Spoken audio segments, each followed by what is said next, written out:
乡亲啊，继续要来讲这个山药真好食，但是袂当食过量哦。兄弟，这对4岁甲2岁小兄弟啊，就是山药食伤多，结果食到2兄弟啊起疹啦，规个面布这个条啊子。医生的建议，1岁到6岁囡仔，逐工食2份的水果，啊每1份的水果一个拳头母的大小，若是食伤多，颠倒会造成负担。弟弟的目睭皮、目睭边布一粒一粒的条啊，哥哥的面顶悬规片的拢起疹。 互妈妈看来做唔甘的，哪会遮尔细汉的囡仔会布条啊？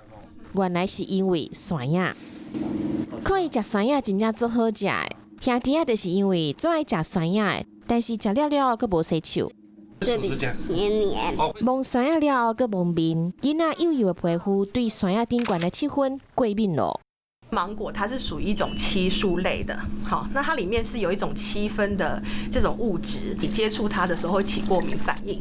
医师建议讲，切山药进前先甲洗洗咧，食了了爱记得洗手。另外，中医师讲，山药食济伤涩，可能会布条啊。医师建议讲，1岁到6岁的囡仔，每一工会当食2份水果，每一份的量大概就是咱的拳头部遐尼济。虽然讲山药是好食，但是建议家长莫互囡仔食伤济。